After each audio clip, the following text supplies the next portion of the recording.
How's it going, everyone? So here I am having to do an introduction to a new video I'm uploading to replace my previous video that AFTV took down for copyright infringement. And yes, I have had confirmation that it was about AFTV content, which is why the video got taken down. Now, if you go onto YouTube and type in AFTV, you'll find a whole range of channels and videos that have used AFTV content that has been up there for years. And AFTV haven't had a problem with it. Now, why is that?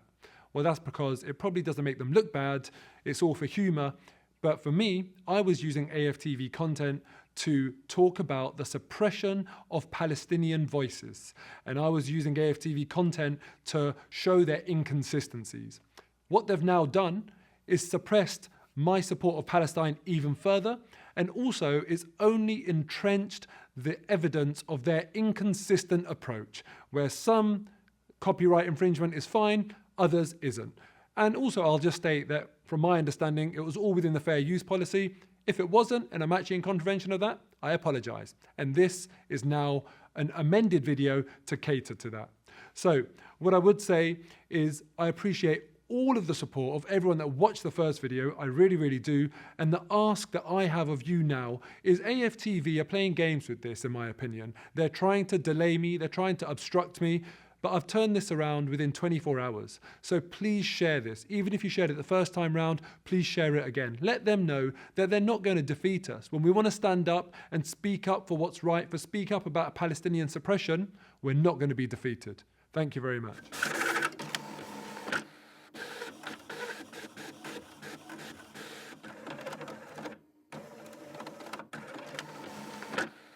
How's it going, everyone?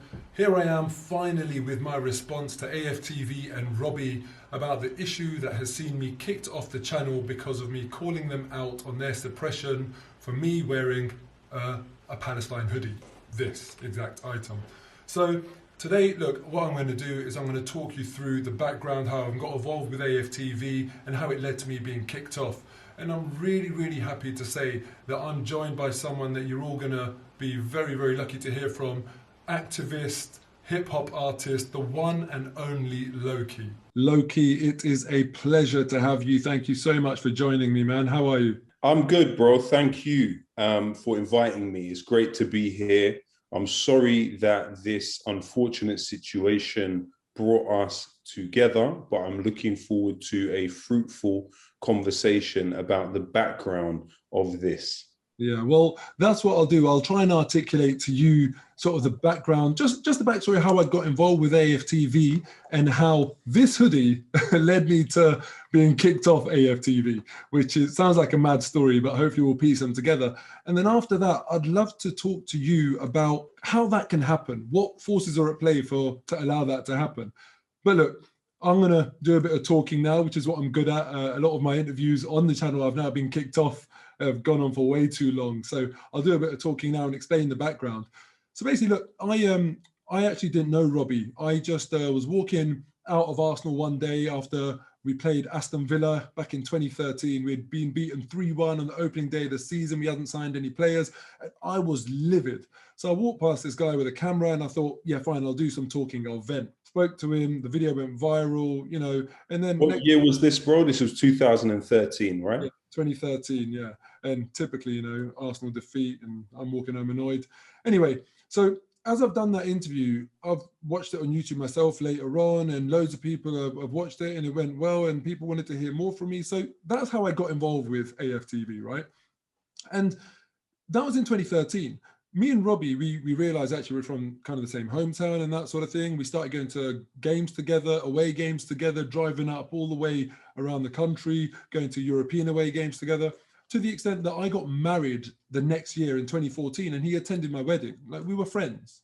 We were mates for a long time. And then in 2017, so I'm going to skip all the boring bits about AFTV. It's not really why we're here today, just to talk about that. But in 2017, I went to my local Palestinian Solidarity Campaign event. And if you don't know what that is, I urge you to look at PSC, because they do great work and it's a good way to stay connected with Palestine. I was there and I saw a little badge and I thought, I like that badge. So I picked it up, donated £1, and it just said Free Palestine on it. I thought, oh, you know, where shall I put this? I stuck it on my winter jacket. And then when I wore my winter jacket to games, you know, standing out in the freezing cold, it was visible on my chest, right?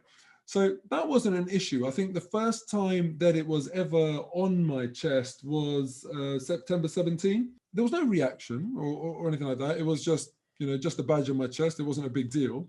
And then I continued wearing that badge for a few months and no issues or anything like that. And then December 2017, it was funny. Robbie had come over to my house because we were leaving to go to Southampton. And that day it snowed really, really badly. So my wife was at home and I, you know, said, see you later, or I'll be back, you know, later on this evening, whatever. We left the house and it was snowing so badly that we had to turn back and come back to my house. But when we turned back, my wife, she thought, I'm going to have a nice day chilling out at home, got the house to myself, sitting there with my cat. And we came back and she heard us before she saw us. We were shouting. We were having a proper bust up, Robbie and I.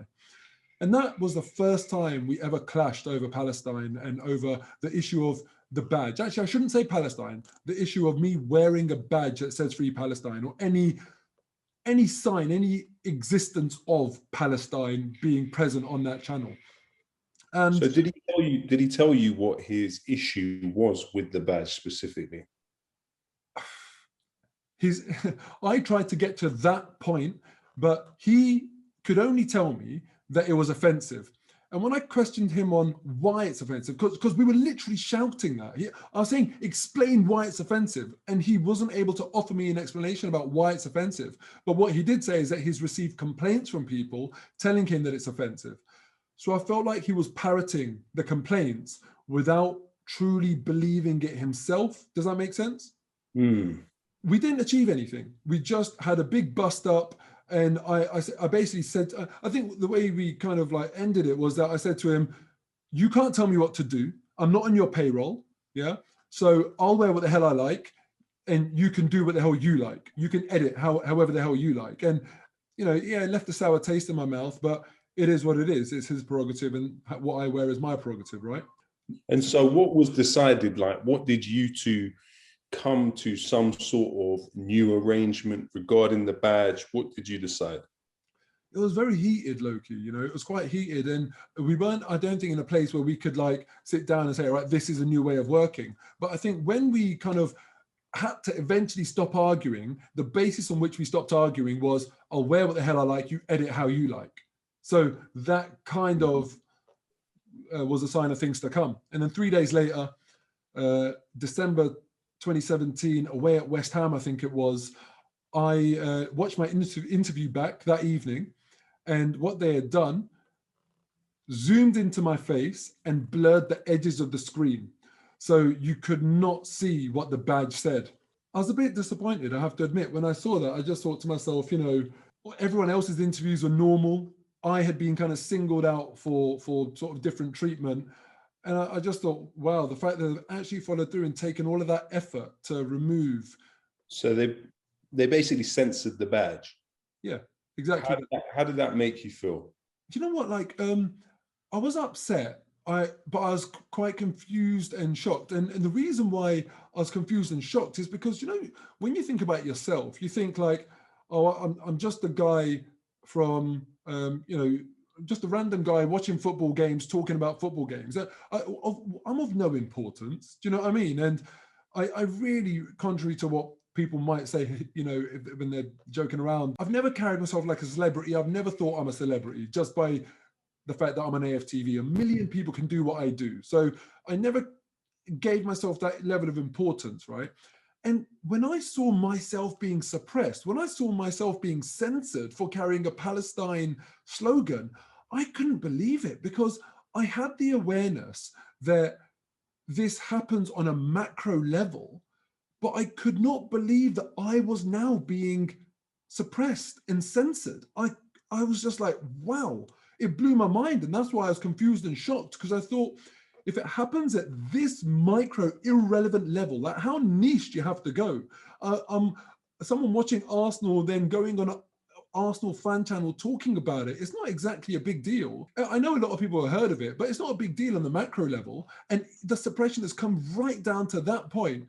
And I just thought to myself, what must people go through at the political level, at the macro level?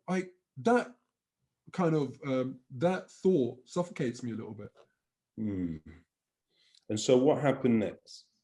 I had to basically just compartmentalize it. You know, Robbie, as I said, he was a friend to me at this point. And I thought, right, you know, he's censored the badge and it continued to be censored. But we had reached that agreement where I can objectively, as much as I don't like it and I don't respect it, objectively, I can say that's his prerogative. So fine. But then a few months later, I'd reflected on it or whatever, and it hurt me, the fact that I had been censored. And ultimately, do you know what it is, Lowkey, right? This isn't about me. This isn't about what I'm wearing. It's not about how I feel. It's about Palestine. And there's a reason why I was wearing that badge. That wasn't about me. That was about the fact that Palestine is suffering from occupation, suffering from annexation. Recently, Human Rights Watch and many other groups have said it's suffering from apartheid. Yeah. So when I'm wearing a badge that says Free Palestine, I'm not making a political statement here. I'm talking about international law. I'm talking about human rights organizations. You know, I'm talking about fact. That's kind of the issue at stake here. But anyway, I just had a conversation with Robbie a few months after that. And I said, all right, fine. You think that the word Free Palestine, that the slogan Free Palestine is an issue. What would you say if it just said Palestine? What would you say if I came out wearing a badge that said Jamaica? What would you do if I was wearing a badge that said England or Pakistan? And he said, yeah, then I'd have no issue. You know, and why would you? People on that channel. So it's the implication that Palestine is not free, which is somehow problematic. That's the political part of the statement. Whereas the word itself, Palestine, supposedly is less political. And you know what? I try to be objective. I think people that have watched me on AFTV for many years can see that I'm not one of these people that chases views and rants and raves and shouts and swears. I try and be somewhat balanced and objective.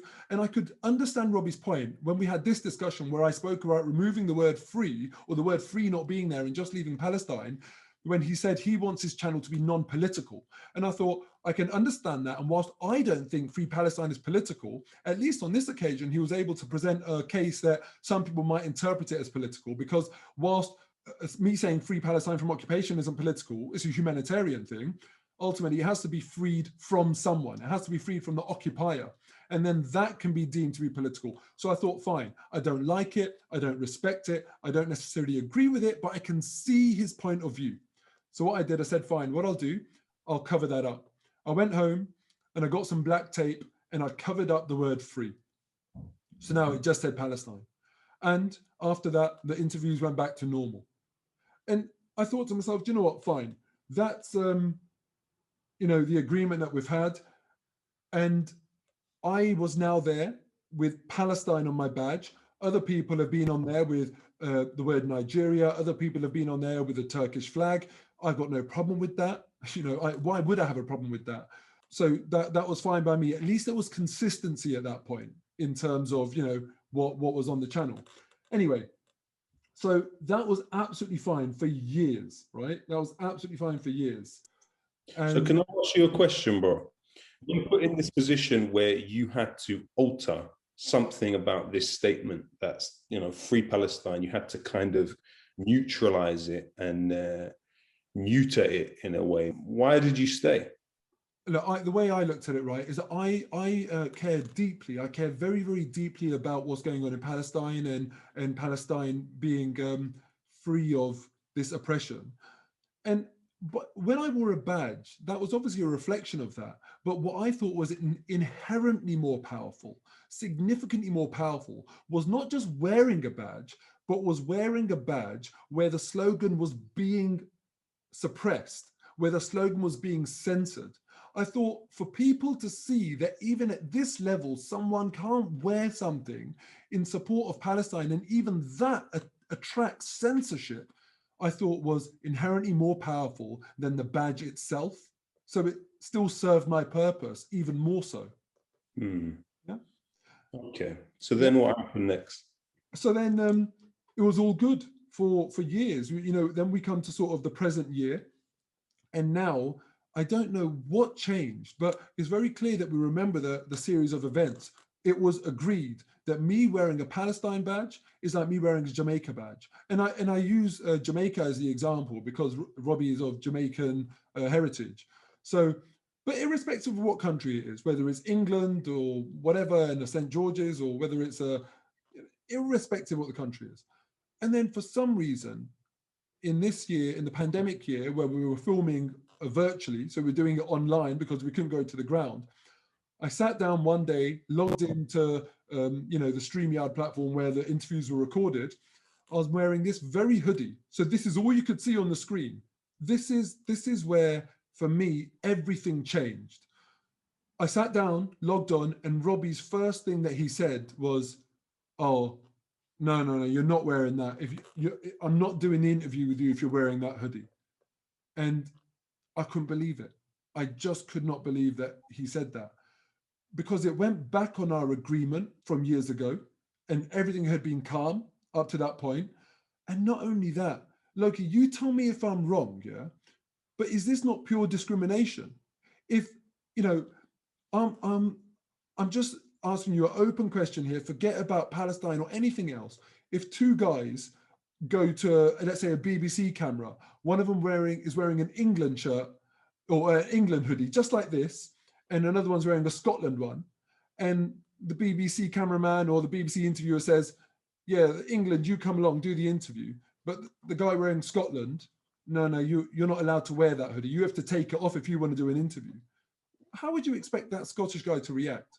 Think about your origins. If someone said that to you and there was a guy standing next to you wearing a different country, that was allowed, but your country of origin wasn't, what would you do? Would you comply?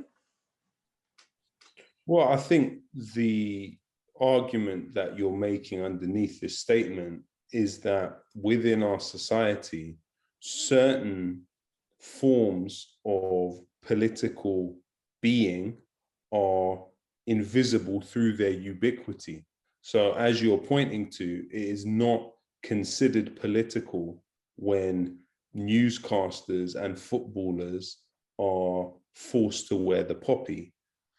That's not seen as an inherently political act, though it is when you think about what World War I meant for many people, the background of the poppy, the fact that poppies are produced through prison labor in this country where people are paid very little. There's all types of things around it which are political. So this is a particular symbol that you have, the Palestinian flag, that was not permitted to be in that space because of the type of politics that it is seen to symbolize and represent. But what aggravates me, Lowkey, is that this is no longer a statement. This is just a country. This is just a state, you know? And it really upsets me to think that I could have gone on there with a hoodie that looks exactly like this, but this bit says England and that bit is a St. George's, but this isn't allowed. I would never have got any grief if this said England. And to me, that's discrimination. I myself am not Palestinian, but I felt discriminated against. And that really upset me. And I have to make this point very clear. I cannot consider someone a friend if they discriminate against me. That is no friend of mine. And you know, I would go as far as saying this. Look, I love my wife dearly. I love my parents dearly. My, you know, sisters, all of my family. But if they were to discriminate against me, then I'm sorry. No, I can't handle that. I'm just, you know, I've got too much integrity to allow myself to be discriminated against and be cool with that. And I think this is pure discrimination to say no to Palestine. And you'll see Nigeria, that has been, the word Nigeria has been present on AFTV, no issues. Turkish flags have been present on AFTV. And I'm mindful here that when I'm talking about these, there'll be people watching that, you know, I've interacted with on numerous occasions. So to those people, Kelechi, Turkish, it's all love. I've got no problem with that. I just don't understand the inconsistency and why I was discriminated against. But for me, everything changed that day, Lowkey, in terms of how I viewed Robbie. Simple as that. And so what happened next? Basically, we had a big bust up again. When he said that to me, because that was just the start of the conversation. When he said that to me, I try and usually keep calm, but I lost my cool.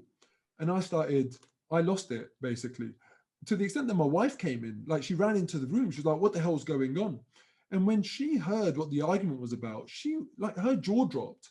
I mean, we couldn't believe what the ask was of me. And the ask was, in no uncertain terms, contrary to the video statement that Robbie released recently about this issue, he told me that he's not going to do the interview unless I take the hoodie off. So in his video, he claimed that he hasn't stopped me or hasn't suppressed me, hasn't stopped me from wearing, any item of clothing. So at this point in my original video, what I would have done would have cut to Robbie's response video.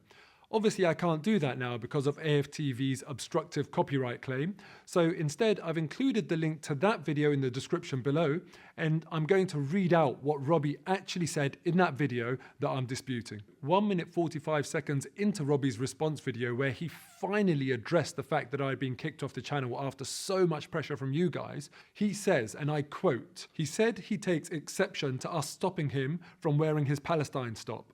We have never stopped him from wearing his top on AFTV. That's not true. He did. He asked me to take this off, or he told me to take it off. And I said in no uncertain terms that if you think I'm going to carry on doing this interview after taking this hoodie off, you've got another thing coming, you better log off right now because I'm not doing it. So I said, either we crack on or just log off. And he said, all right, fine, let's just do the interview. But I was livid. I was livid by that. So did he explain why to you? Well, again, it came down to other people, came down to complaints. And this is what I find amazing, that again, at this micro level, with no longer even Free Palestine, just Palestine. This is just the existence of a place now. He said that he'd been receiving numerous complaints, and this time he went a step further and he said that he had been threatened with legal action. And I can't understand for the life of me how this can give rise to legal action. How is this an illegal act? And this is why, in my statement, in what I tweeted out when I called Robbie out on this issue, I called him a coward, because it's cowardly, in my opinion, to not stand up to such silly, false threats. I even said to him on the day, Lowkey, that if you get taken to court for this hoodie, I'll cover everything. Because did he say who? But did he say who threatened him with legal action? Well, that's another thing. I asked him about that, and I said to him, okay, if you actually got this email, send it to me tomorrow. And he never did. He said he would, and he never followed through. But you know what?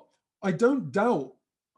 In fact, I'm not 100% sure, but I'm also not saying with any certainty that he didn't. He may well have received it, but he never followed through with his commitment to me that he would send it to me. And I said to him, I'll take that on. I'll deal with it. And look, I'm wearing it on my own platform. Surely someone can now take me to court. Does this mean that all of the hundreds of thousands of people that are protesting around England in recent weeks can be taken to court for wearing this? Does this threat have any validity of legal action against this? Very good question. So how did you feel after that? What happened the next day and the weeks ahead? I felt absolutely discriminated against. I didn't really know what to do. I couldn't quite believe it had happened, because this was like very overt discrimination as far as I saw it. So then we just did the interview, and at the end of the interview, when the record button was stopped and we were back to kind of not being recorded, I said to him in no uncertain terms, the next time I log on for an interview, I don't want to hear any of this nonsense. You should not have even the audacity to tell me what I can and cannot wear. It really angered me. And from that day on, it changed for me with Robbie. I could no longer regard him as a friend. That was it. Wow. And what was his reaction to that? That was it. We went off, and next time it didn't come up. And do you know what? One thing I feel regretful about, actually, is that the next time I didn't wear the hoodie, because I honestly felt that uncomfortable. I really felt that uncomfortable. And when I look at that in hindsight, I try and maintain courage and integrity in the way I do. And whilst I call Robbie a coward, in hindsight, I feel embarrassed admitting that to you. I feel like I was a coward because I didn't wear that, because I just thought, I don't want to face this again. And if that's how that made me feel, and I'm someone that, I'm not a shy and retiring type, I'll fight for what I believe in.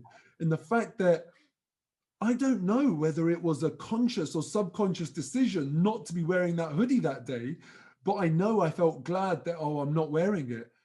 I can't even imagine what other people must go through at a macro level, at a high level, when they're faced with this pressure. Friends don't put you in that situation. And AFTV, before, there's been mentions of Black Lives Matter, of end SARS, of, as far as I understand, he'll sometimes say, this is not North Korea, we can do what we want. These are factually, explicitly political statements. So in my original video, at this point, I would have cut to a clip of Robbie on AFTV actually saying, this is not North Korea fan TV. Here you can say what you want. You can say it how it is. But instead, I can't show you that clip. So I've included it in the description below. Go and see it for yourself. Go and see Robbie claim that it's not North Korea fan TV. It's starting to feel a lot like censorship fan TV or dictator fan TV to me now. Did you point out that inconsistency to him? You know what? You'll be able to see end SARS, not only a mask being worn by Kelechi, who was very passionate about that, but you'll also be able to see Ty going down and taking a knee and raising a fist for Black Lives Matter and explicitly saying Black Lives Matter.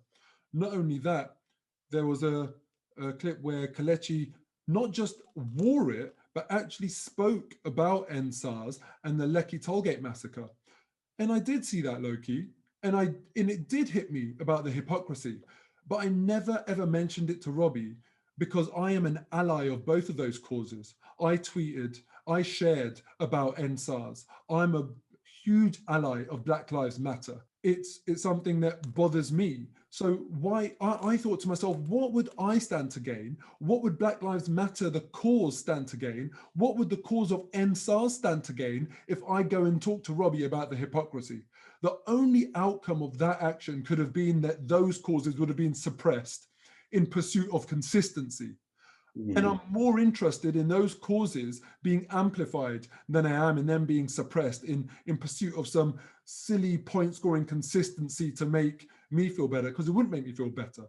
And I'm glad you've asked that, actually, because I want people to know, actually. I want Kelechi, I want Ty to know I back what you guys are doing and I've got your back, and I think it's courageous. I rate that. So yeah, that's why I never bothered pointing out the hypocrisy, because what they were doing was good. But you did tweet him publicly about the censorship, right? Yeah, and I think that's the point that I think people need to realize as well. There's a lot of people that they kind of loosely say Mo was kicked off AFTV for supporting Palestine. Robbie would obviously hone in, and I'm trying to be fair to him. Robbie would hone in on that and say, no, that's not why he did it. That's not why he kicked me off. He kicked me off because I called him out publicly. You know what this is, right? When people say, because some people have made the point as well that, no, he got kicked off because he criticized his boss. Let's get one thing straight. Robbie's never been my boss.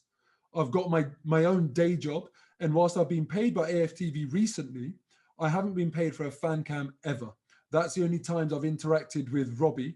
And I've never taken a penny because I regarded him as a friend.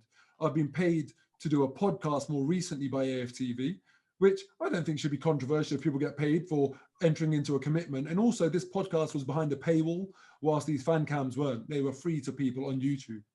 And also the podcast started after my mentality to Robbie changed. So whilst I'll do things for friends for free, I thought to myself, well, I'm entering a commitment, it's behind a paywall. I don't regard Robbie as a friend anymore. This is business. So therefore I was happy to take that. So yeah, he kicked me off because I called him out on it publicly. But this is the thing that people miss, Lowkey. And look, a lot of people have said to me, why didn't you do it privately? And the simple response to that is, I did do it privately. But when something is done privately, obviously you're not going to see it, right? So what you've missed is years and years and years of me talking to him about this privately, arguing with him, shouting about it, bust-ups, trying to find a resolution, finding a resolution, that resolution about it just saying Palestine, then being contradicted and thrown in the bin. All of that stuff has gone on privately. So when then I'm seeing Palestinian children being killed, when I'm seeing Palestinians being evicted from their homes, losing limbs, losing their lives, I'm sorry, at that point, the thought entered my head that I want to call AFTV out on this suppression. And as soon as that thought entered my head, I'm sorry, there's only one winner. I'm not going to tell myself, no, don't do that out of fear of losing your slot on a fan channel. The Palestinian cause is a lot more important to me than clout, than an appearance on a fan channel. So I did it. And another point that I want to make as well, I love Arsenal Football Club. That's why we're here in the first place. That's why I'm in AFTV. But I've called Arsenal Football Club out so many times publicly. I could have written to them privately, but I did it publicly for their awful, awful treatment of the Uyghur Muslims when they distanced themselves from Mesut Ozil comments. You can see all of that on Twitter. If I've called Arsenal out publicly, why can't I call out AFTV publicly as well? You mentioned the North Korea analogy that's been present on AFTV in the past. Robbie has often said, this isn't North Korea, when he implies that people can come on set and say what they want. And when he says that, he's talking about someone that's perceived to be a dictator in North Korea, right? And what do dictators do? They accept your public love, your public affirmations, but the minute you publicly step over the line and criticize them, that's it. You get cancelled. And that's what's happened to me. So as much as Robbie claims that it's not North Korea, he's acted like a dictator, and a very fragile one at that. Because what he could have done is said, it's despicable the fact that you've done this publicly, but you can still carry on. Because isn't that the ethos of the fan channel? That it's for the fans, by the fans. That's their tagline. That now needs to change, doesn't it? For the fans, by the fans, provided that you don't hurt Robbie's feelings. And not that I would go back on now. It's done. You know, for me, it's absolutely done. But you know, he could have come out of this with a lot more credit had he just said, I don't want anything to do with you anymore, but get on, do your fan counts, and then get lost, basically. But he chose to be a dictator. And what are you going to do now that you're off AFTV? Nothing changes for me. As I said, I've got my day job, and you know, I guess this is a point where I should really thank everyone for their solidarity and support, because if it wasn't for everyone getting involved and making this something that cannot be ignored, AFTV were clearly looking to brush us under the carpet. You know, Lowkey, after 7 years of contributing to that channel, never being paid for a fan cam, you know, never even asking to be paid for a fan cam, 7 years of contributions, and after publicly backing him, after privately backing him, when him as a person, his reputation, when his business, when he was actually physically approached, physically stepped to, where people wanted to, you know, start violence with him, I was there every single step of the way. I've backed him physically, I've backed him verbally, I've always given him my support. And you can see that even recently he's been attacked on TalkSport, and I've been there, I've praised him, and all of that worth nothing when I publicly criticize him. And I find that really, really poor. So, you know, I leave AFTV with my head held high, because I've left on a cause that I feel very passionate about. And for me, Palestine is obviously, it goes without saying, a lot more important than a fan channel.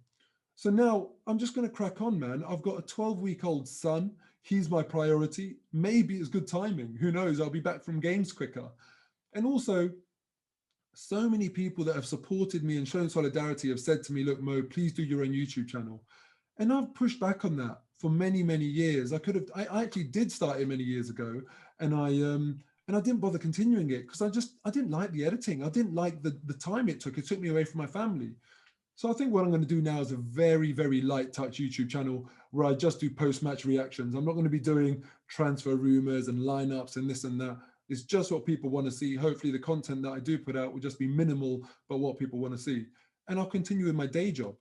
It's not going to affect me because this was not my day job. I want people to realize that Robbie was never my boss. I appreciate that you can't go and publicly criticize your boss. There's kind of a unspoken thing there that you shouldn't do that to your boss. Robbie was not, has never been, and would never have been my boss. Okay? Get that clear. Is it not ironic that the function of AFTV is to criticize Arsenal, its performance, and many other details of the team, but it seems that criticism of AFTV itself is not being allowed in this context. Yeah, I mean, look, there are so many ironies and hypocrisies to all of this. And people have pointed that one out. And what's laughable is we literally stand there with Arsenal Stadium in the background. Anyone connected, that we want to voice our displeasure or even praise, that's the whole entire business model. That's what has made it so successful. Just unfiltered criticism, unfiltered praise. Whether it's a player, whether it's a player's wife putting something on her Instagram, we'll talk about her. If even journalists connected with AFTV, they'll get it. The CEO will get it. The players, the manager, everyone. Yet when AFTV is subjected to that same level of public dialogue, whether it's criticism or praise, this is the reaction. So you're absolutely right. There is that irony. And also, Lowkey, as well, what I would say is that the other hypocrisy is, where do AFTV draw the line on what they deem unacceptable? Because there's been so much abuse. Players being told, get the F out of my club, you're an effing disgrace. There's been so much abuse. I get you can say to someone, you're not good enough for the club. But when it's just abuse, I can't understand where they draw the line.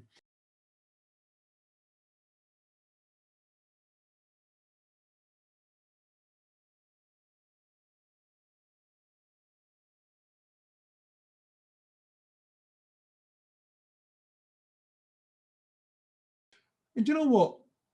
There's a lot of things that I've kept private,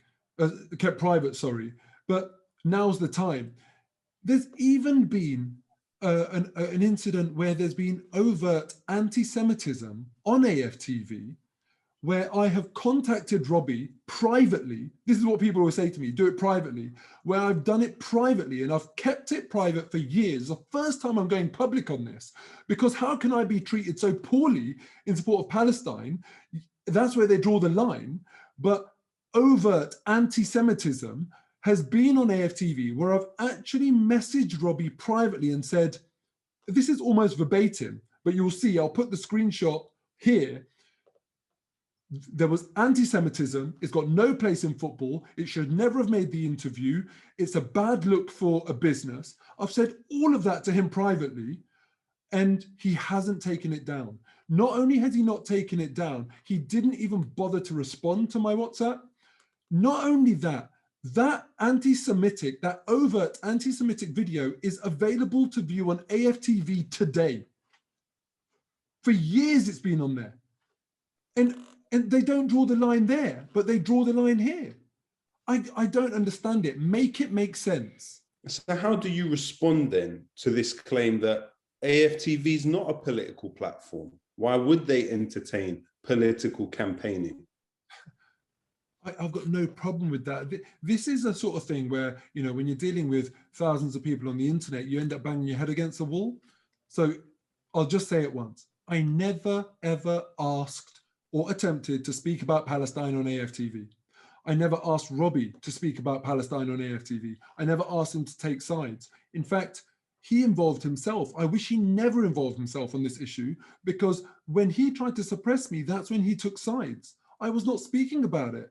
And whilst other people have spoken about other things, for example, Kelechi has spoken about SARS, and more power to him, not only did he speak about it, he actually said on AFTV, and we'll play the video, he thanked Robbie and he said, I know this is a football platform, but sometimes we have to speak about social issues. And you can see Robbie nodding in response to that. If you were watching my original video, you would have seen that I cut to a clip of Kelechi talking about SARS, not just wearing a mask, but actually talking about SARS. He then thanked AFTV for their support since the protests started. He then spoke about the Tory government. He then spoke about the Labour Party. He then spoke about the food extension programme. Throughout all of that, Robbie was standing next to him and he was nodding in support. Now, when it comes to me not speaking, but just wearing a hoodie that says Palestine, what do I get from Robbie? Do I get the consistent support that he showed Kelechi? Or do I get Robbie telling me to take off my hoodie if I want to carry on doing the interview? Do I get Robbie then subsequently kicking me off the channel when I call him out on his inconsistency? I don't understand why there's all of this support for children and the food extension program in this country, which I'm glad he did offer support to, but then on the hand, when I want to wear a Palestine hoodie because I feel strongly about the suffering that Palestinian children have to go through, I don't get that support. I don't understand why that is. Again, more hypocrisy. I have never even asked to speak about it. So look, I don't know what more to say. I just feel as though I've been treated so poorly, and then on top of that, in the statement that's been made about this, Robbie has claimed that he never stopped me. Well, you told me to take a hoodie off if I wanted to do an interview. Let's be honest here. Let's be reflective of the truth. That's what I'm asking for. If you're gonna, people always say this, Lowkey, right? I get sick of people saying it. If you're gonna say it with your chest. People always talk about bring the same energy. And do you know what? Isn't that what I've done? Haven't I just said what I've said privately all these years to Robbie, now publicly? Haven't I said it with my chest? Isn't this what people always ask of people? And this is where it gets you. So look, for me, that is my truth. That is the full history. And that is why I feel so aggrieved and why I feel as though I had to do what I did, because when that thought entered my head to call them out on their cowardice and to call them out on their complicity in suppression of anything Palestinian, basically, I had to do that. And you can see my tweet here. I use my words very carefully. I do think they're cowards, allowing these emails and this threat of legal action for this hoodie to shape their thinking, to dictate their actions. And I do think they're complicit in the suppression of the Palestinian struggle, because this is part of it. And in Robbie's statement, actually, Lowkey, this is how people misrepresent the truth. He said in his video statement that I said that he's complicit in what's going on over there. I never said that. I use my words carefully. He's not complicit in the occupation. He's not complicit in the annexation. He's complicit in the suppression, because that's what goes on over here. And the minimum that you can do, if you're not going to do the right thing and be an ally of anti-occupation, anti-annexation, anti-apartheid, as per the Human Rights Watch conclusion, the least you can do is not suppress. And that's it. That's all I ask. So look, Lowkey, I don't want to labor the point. I don't want to go on and on about this. And I've always said, if I do this properly, I only need to do it once. And hopefully I've done it properly today. I don't want to ride on the coattails of AFTV anymore. I want to focus on different things now. But before I do that, I want to ask you, what's your opinion on this? How do you see everything that's happened and everything that I've articulated? Well, at surface, it seems to be an extension of the censorship which the project of building this apartheid state in Palestine has necessitated a level of censorship across different places, but most sharply within Palestine itself. The Palestinian Prisoners Study Center found that between 2016 and 2008, over 500 Palestinians were arrested for posts they made on Facebook, and many of those arrested were children. We have also seen, especially in the last period of what has happened at this unified Palestinian uprising, you've seen numerous accounts deleted, you've seen posts taken down. Some of my posts have been taken down with claims that they are somehow hate speech or other things, when merely they are advocating for the rights of a people who have been occupied, who according to international law, Article 11 of UN Resolution 194, have the right to return. One in three refugees around the world is Palestinian. They are the largest refugee population. Merely asserting simple aspects of international law, such as the UN resolutions which assert that Palestinians have the right to liberate themselves from foreign occupation through many things, but partly through armed struggle. When you assert these clear columns of international law, when you point at what are easily verified and provable and evidenced war crimes that Israel is committing upon Palestinian people, you see yourself bumping up against the invisible ceiling of social media companies.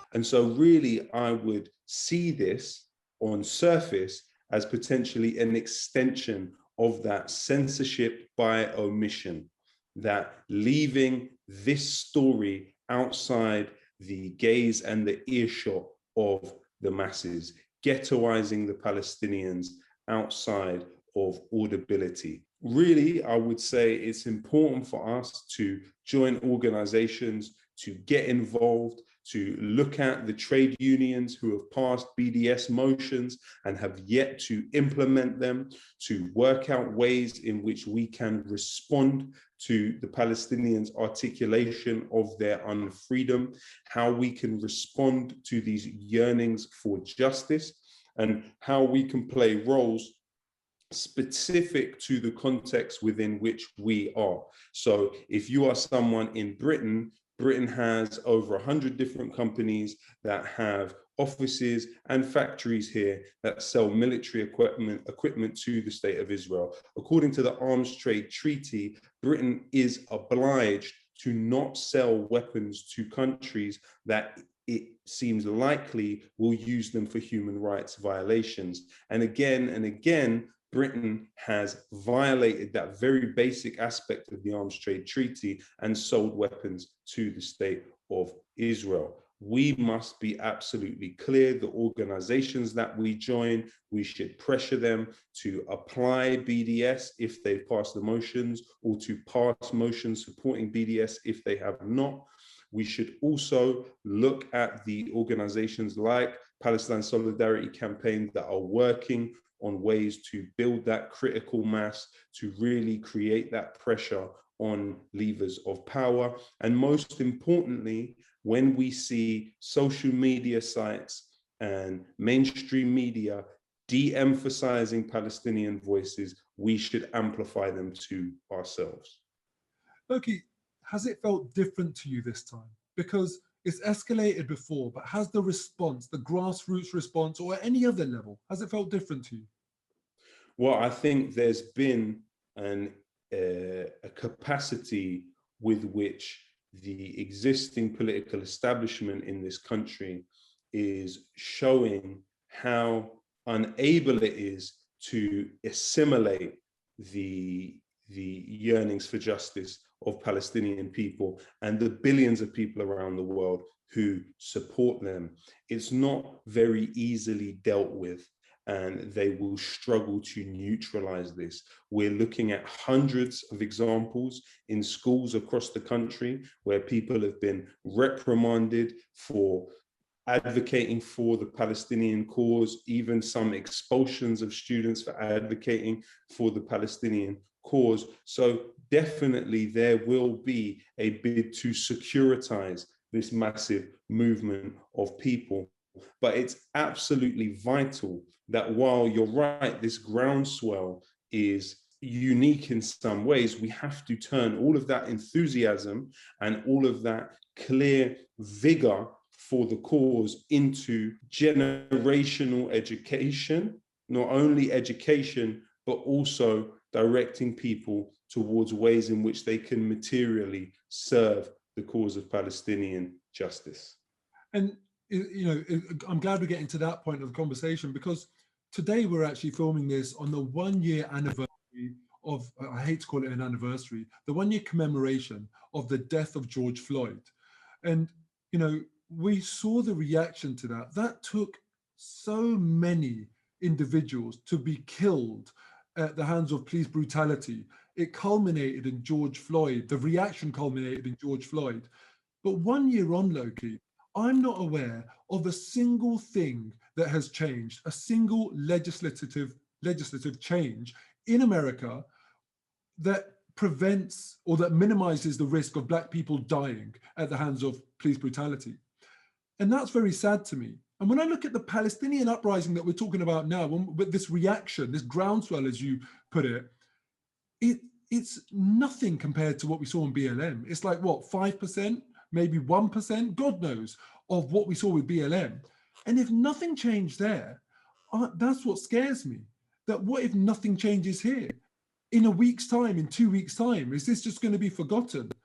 So what do people have to do? What tips can you give people like me, anyone else watching who are passionate about the cause of Palestine, to weave into their daily lives so they can be part of this resistance, they can be part of this struggle and make a difference in their daily lives? Well, I think despair is something that everyone involved in trying to change society for the better would deal with. But what I would say to you is it's a practice of planting seeds for trees that we might not sit in the shade of.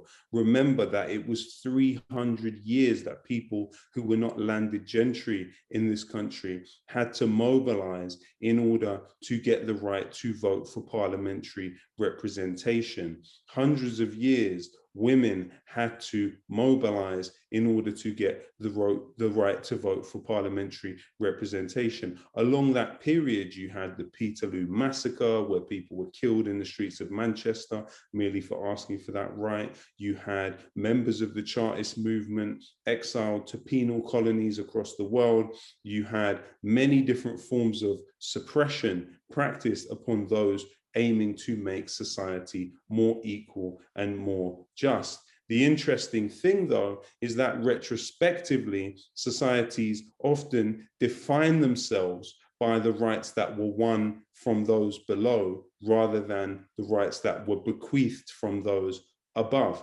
So it's quite an interesting remix of human history that the elites of the world partake in. What I am saying, though, is we must remember that our function here is to gain those attritional and incremental victories which we can within our lifetime. And the Palestinians are leading the way. At the mention of Black Lives Matter, you also have to remember that in the United States, Patrisse Cullors told me that after they went on a trip to Palestine and stated their solidarity with Palestinians, Black Lives Matter lost some of their funding when they came back to the United States because of the stand they took with Palestine. Don't forget that Black Lives Matter in this country, following their stand with the Palestinians, you had BBC broadcasters who were banned from wearing Black Lives Matter insignia, and football teams that also took measures to distance themselves from Black Lives Matter. Palestine is very much a litmus test on both sides. On the part of the masses, it's a litmus test to see truly where a person stands on these very basic issues of rights, of decolonization, of anti-racism. For the establishment, it is also a litmus test of how easily the establishment can assimilate your ideas and how seamlessly they can become merely about representation within companies. And we can sort of see that attempt to corporatize some of the discourse that has come out of the previous political movements that we have mentioned. It's great that you talk about the attritional sort of journey that we have to go on, and how eloquently you put it about sitting in the shade of trees that we plant today. We might not get to do that, but it's about those small wins. And it's not a small win, it's a big win, but we saw a case go in favor of the BDS movement today in Georgia, America.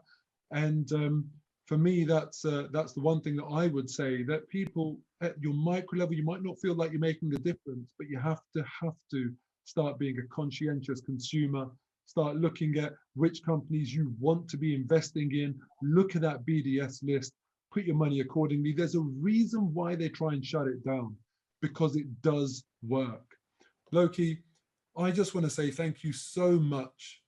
And I can't thank you enough for your time, for joining me today to back this cause that I know you're so passionate about. And what I'd say to everyone watching this, if you have any interest in learning more about Palestine, learning more about what goes on there and how we should be viewing things, follow this man here. I don't care if you unfollow me to follow him, do it. He's the guy, he is the go-to guy in England in terms of Palestinian support that we are talking about. Lowkey, I'll tell you this, I spoke to a couple of people ahead of today, and I said to them, if I could get one person to talk to me about what happened to me at AFTV, have a guess Who's the best person it could be?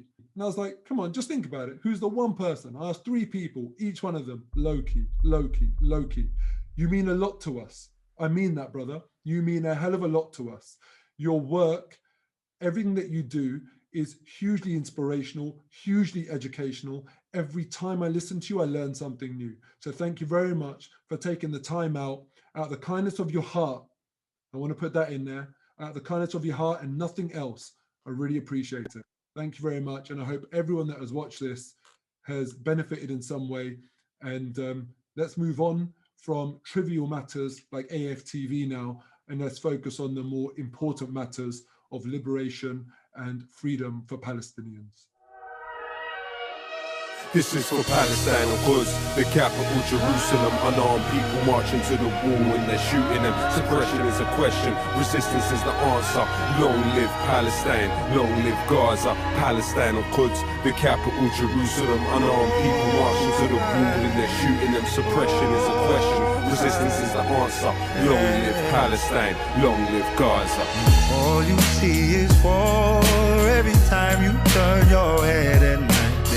Bloodshed on the floor, mother cries, who cries for her this time? There's truth between these walls, see the lies between the lines they hide. Where's the bullets coming from the tyrants dressed in our disguise? I'm a rider till the end, even if I gotta push back for all my friends. Cause you know that I'm a fighter, let me see a lighter. And we not gonna stop the Palestine is free. But still you know that I'm a rider till the end, even if I gotta push back for all my friends. Cause you know that I'm a fighter, let me see a lighter. And we not gonna stop the Palestine is free.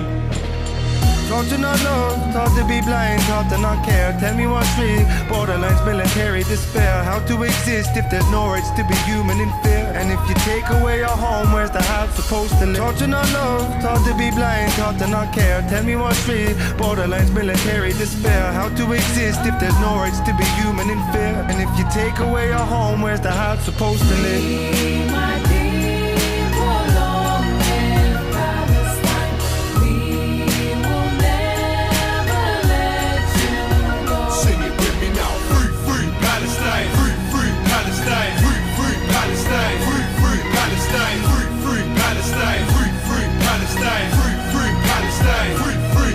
Ibrahim Abu Thureya could resist without a wheelchair. 10-year challenge, tell Regev we are still here. And tell that killer Netanyahu he should feel fear. The old live through us and guarantee the children will care. Criminal, not invincible, and you know it. Sarmadoon still sitting in their stoic.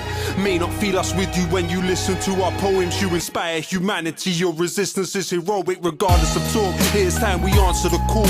Through your strength of spirit you provide example for all. How to live, how to love when attacked from the clouds above. Loud and clear the songs you sung can't be drowned by the sound of guns. Won't just watch your tragic times through a satellite dish. The least that we can give you is an anthem like this. They panic tried to analyze and sanitize this, but we love you more than ever still. Palestine lives.